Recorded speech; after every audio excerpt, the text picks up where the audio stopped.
So you visited the Colosseum, and now you're wondering, what other ancient Roman sites can you visit in Rome? On a typical 2 to 3 day first-time visit to Rome, most people fit in the Colosseum. But if you have more than 3 days, or it's your second, third, or umpteenth time here, you may be wanting to visit some other sites from ancient Rome. So here are my suggestions for what I think are some of the most fascinating and easy to visit sites you can visit from ancient Rome. A great place to explore ancient Rome is on the Appia Antica, the Appian Way. The Appia Antica was one of the earliest and most important roads in ancient Rome. If you look at a map of Rome even today, you'll see that it looks something like a wheel with spokes going out in different directions. And the Appia Antica is the one that went all the way to the south. And in fact, it stretches from Rome to Brindisi. One of the reasons the Romans were able to create such an enormous empire was their ability to create these roads. And because in ancient Rome it was illegal to bury people inside of the city walls, people were buried out along the Appia Antica, and so there you'll find catacombs, monumental tombs, and plenty of ancient Roman ruins. You can visit the Appia Antica on your own, or you could take a tour. There are some great e-bike tours that cover a lot of ground. If you decide to go on your own, there are actually lots of different parts of this enormous park, and they're all accessible via public transportation. For example, you could visit one of several catacombs, you could head to the Caffarella Park for a picnic, or you can visit the Aqueduct Park. To figure out how to get where you want to go, I suggest using Google Maps or the website Rome to Rio. Castel Sant'Angelo is not exactly an unknown site, but I find that many people on a first visit to Rome either don't have time to visit it or don't really think about visiting it. But actually, Castel Sant'Angelo is an amazing site to visit for several reasons. The monument began as a tomb for Emperor Hadrian in the 2nd century. Hadrian had modeled this mausoleum after the mausoleum of Augustus. Over the centuries, and due to its location near the Vatican and on the banks of the Tiber River, it later became a fortress. In the year 590, Rome was suffering from a devastating plague that had been raging through the region for about 50 years. Pope Gregory I, also known as Gregory the Great, led a penitential procession to drive away the infestation. This procession passed right by the castle, and in that moment, Pope Gregory had a vision of the Archangel Michael above the castle, sheathing his sword. Coincidentally, the plague ended right after this procession took place.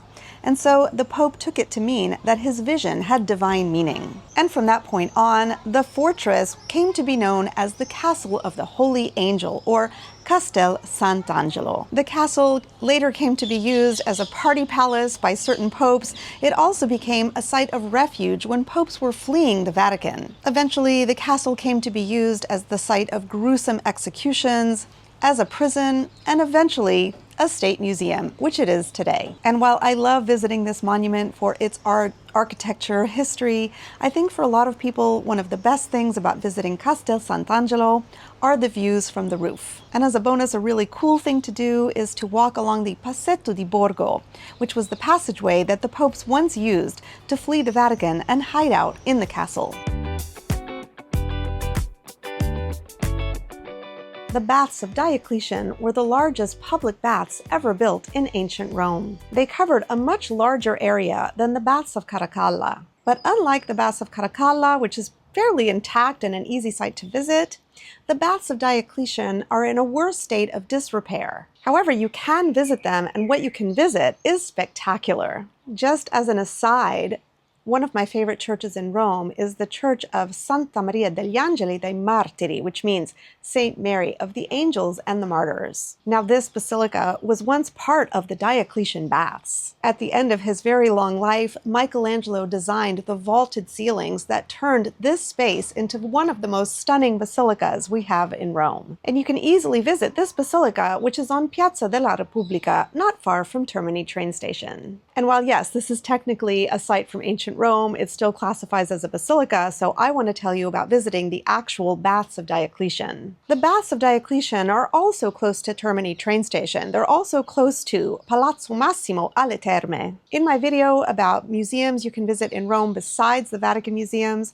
I talked about the National Roman Museum System. This system includes 4 museums. One of these museums is Palazzo Massimo alle Terme. Another is Palazzo Altemps, and I talked about these in that other video. A third museum, Crypta Balbi, is currently under restoration at the time I'm making this video. And the fourth museum in this system is the Baths of Diocletian. The great thing is that when you buy a ticket to any one of these museums, you also get to visit the other museums in the same system as long as you visit them within 1 week's time. The Baths of Diocletian is an incredible museum, and it's made up of several different sections. There's a vast collection of artifacts from ancient Rome. There's the cloister in the middle that was also designed by Michelangelo. One of my absolute favorite things in this museum is a calendar showing events on the ancient Roman calendar as they happened. So you can walk around this room, and if you can kind of glean from the Latin, you can get a sense of this sort of diary of events that happened under various Roman emperors. But maybe the most fascinating part of this museum is being able to walk through these huge structures that were once these baths. There's a lot to see in this museum, and I suggest giving yourself at least a couple of hours. One suggestion would be to visit this museum in the morning, head over to Termini Station to Mercato Centrale for something fun to eat, and then head over to Palazzo Massimo alle Terme for an afternoon visit. The Domus Aurea, or Golden House, was a huge palace complex built by Emperor Nero in the 1st century. It's said that Nero was somewhat mad. This may or may not be true, but most historians do agree that Nero was an innovator where art and architecture were concerned. In the year 64, a huge fire swept through Rome, devastating it and destroying most of the buildings across 3 of Rome's 7 hills. There's a saying that Nero fiddled while Rome burned, and this is probably not true. But what probably is true is that Nero took advantage of the fact that these huge swaths of land were now available for him to build on. And so he did. He built this enormous palatial complex for himself, calling it the Domus Aurea, the Golden House. It would have been pretty amazing, and what gets me is that when you visit the Domus Aurea, you're only visiting a tiny portion of what was once an enormous palatial complex that stretched acres and acres across ancient Rome. When you visit the Domus Aurea, you can take advantage of the film that they show at the beginning to see what it would have looked like, but they also offer a virtual reality experience where you can really see what this palace might have looked like. I find the VR experience so realistic that I wind up sort of reaching out with my hands trying to touch things. Now, when Nero died, this palace was buried, which kept it hidden for centuries and also preserved it. One of the reasons that it was hidden was so that they could build a giant arena on top of the man-made lake there, and we know that arena today as the Colosseum. I have more about this story on the Romewise website, and I'm linking to the page about it in the description below. But you'll learn this story and much more if you visit the Domus Aurea, which I highly recommend. They don't have visits every day of the week, so check the website to see when they're open when you're visiting. I think this is one of the most amazing underground sites we have here in Rome, so if you're looking for something really interesting to do, put the Domus Aurea on your list. The baths of Caracalla were some of the largest public thermal baths ever built in ancient Rome. They were built under Roman Emperor Caracalla between 212 and 216 CE. The baths covered an area of 25 hectares, and they were able to accommodate up to 1,600 people at once. The baths were open to the public, and they were the perfect place to socialize, conduct business, and get some exercise. These baths were simply enormous. They were 2 stories high. Today, we can only see the ground floor, but it's still pretty amazing to walk through these structures. I mean, you can really get a sense of the grandeur of this monument. As a bonus, you can just walk right up and purchase your tickets. I've never seen a line. I've never seen more than a handful of people at this site. What I mean is that I've never seen a lot of people inside the Baths of Caracalla when you're visiting it as a monument. But in the summer, they hold live shows and concerts here, and that is another matter. In the summer, they add this stage to the back of the baths of Caracalla, and it becomes this amazing venue for concerts, opera, ballet. I mean, this is not a small production. I've seen Andrea Bocelli perform here, and the Rome Opera House is actually in charge of the opera productions. This is definitely one of my favorite things to do in Rome in summer. So if this is up your alley, you may want to check the schedule of the baths of Caracalla to see if something's happening when you're visiting.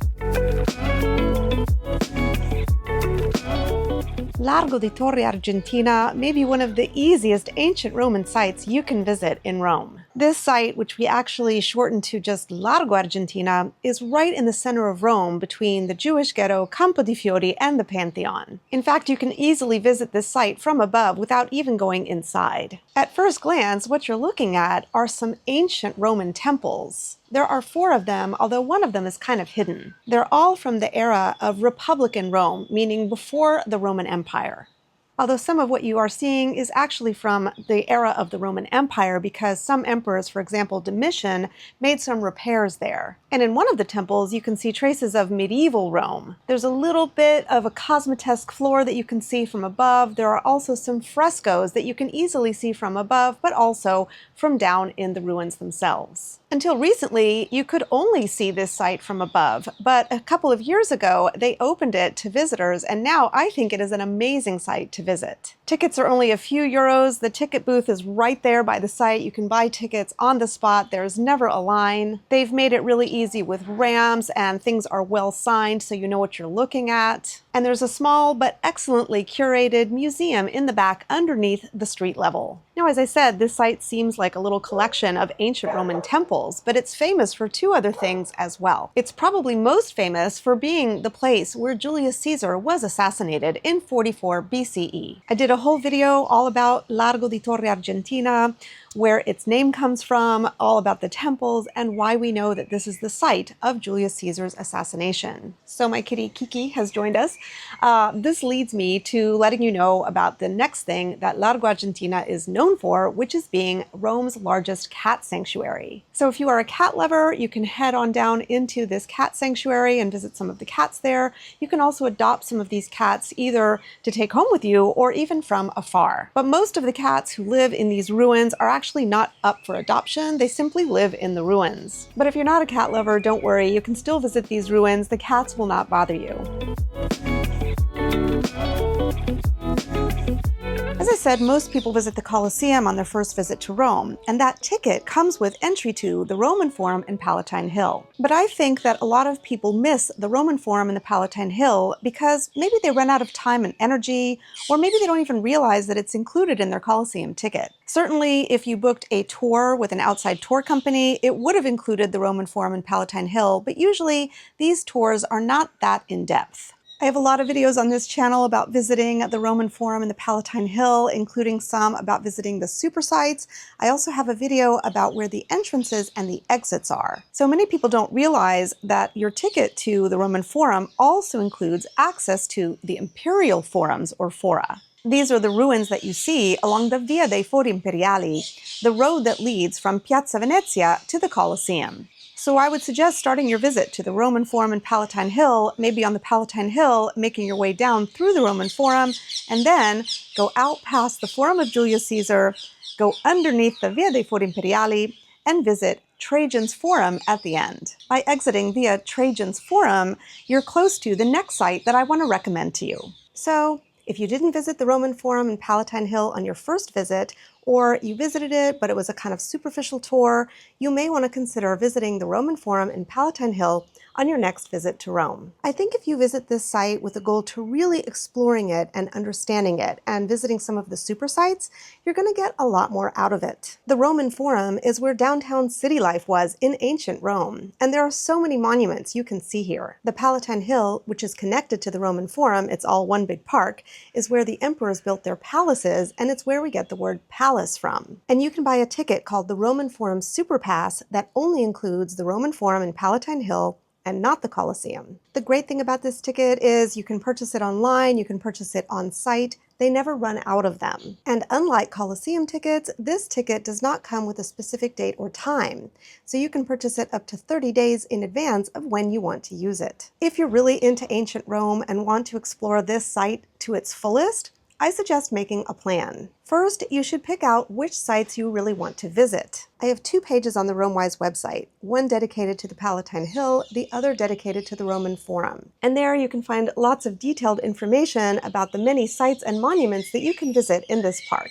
I also have a dedicated video all about visiting the super sites. And I would definitely suggest putting at least one of these super sites on your list because they're included in your Roman Forum Super Pass ticket anyway. The super sites include sites like the House of Augustus, Rome's first emperor, the House of Livia, his wife, Santa Maria Antiqua, a kind of Sistine Chapel of the Middle Ages, and the Domus Tiberiana. Don't forget to check the official Colosseum website for opening hours and days of these sites because they are not all open daily. Then I suggest you make a food plan because once you enter this park, you cannot leave and come back on the same ticket. So if you plan to spend several hours in this park, I suggest bringing a snack with you. You could bring a sandwich, pop it in your bag. There are places all over the Palatine Hill where you can sit on benches, even in the shade. And in Italy, you can purchase energy bars both at the grocery store and at the pharmacy. Inside the park itself, both in the Palatine Hill and in the Roman Forum, you'll find these stands where you can buy refreshments from machines. Also, there is a cafe right at the entrance of the Roman Forum on the Via dei Fori Imperiali. Personally, I find that I need some kind of a snack when I'm touring a site like this, or I get low blood sugar and I lose focus. Obviously, this is up to you, but I do suggest thinking about a food plan in advance. When you're walking along the Via dei Fori Imperiali, or you're walking through Trajan's Forum, you can easily see Trajan's Market. We could kind of say that Trajan's Market was the first shopping mall. Trajan's Market is one of my favorite sites to visit in Rome. You do not need to book in advance, you can just show up, there's almost never a line, and I've never seen crowds here. Besides the site itself, which I find amazing, you can actually walk on the floors of this ancient market. Somehow, walking on the floors of Trajan's Market just feels so much like being right in the middle of ancient Rome. There is an ancient Roman site right near the Colosseum that has frescoes, a martyr's tomb, mosaics, a nymphaeum, ancient Roman structural ruins, and a well-curated museum, and almost nobody knows it's there. This site is called the Roman Houses at Celio. Celio refers to the Celian Hill, one of the 7 hills of Rome. The entrance to this site is not far from the entrance to the Palatine Hill on Via di San Gregorio. It's underneath these beautiful arches on the Clivo di Scauro and just past the recently opened Parco Archeologico del Celio, which is a huge archaeological park which is free and open daily. So from the Palatine Hill, you could walk up and through this park to come to the entrance to the Roman Houses at Celio. It's called the Roman Houses because this is actually a part of what was once a Roman neighborhood in ancient Rome. Today, the site is underground, but at the time, it would have been at street level and open air. The site's not that big, but there is a lot to see here, although you can really see it in probably under an hour. In fact, you could make a morning of it and visit the archaeological park next door, including the Forma Urbis Museum, which is a museum containing the map of Rome. You could also then visit the church above this site, which is called Santi Giovanni e Paolo. Santi Giovanni e Paolo were Saints John and Paul. They were 2 Roman soldiers who were martyred and whose houses were found beneath this church. The church is pretty special and worth going into, and I would suggest paying the €5 to turn on the chandeliers. Another great site to visit from ancient Rome is actually a city from ancient Rome itself, Ostia Antica. Pompeii is considerably farther away and a lot more expensive to visit than Ostia Antica, which is only half an hour outside of Rome. And where Pompeii was mostly villas of wealthy Romans, Ostia Antica was a city. So if you really want to see what an ancient Roman city looked like, Ostia Antica is your best bet. I actually consider Ostia Antica to be one of the best day trips you can take from Rome because it's not too intense, it really only takes a few hours, so it's a relaxing day and you get to see a lot. So for more about visiting Ostia Antica and for lots of other great ideas for day trips from Rome, don't miss my video right here.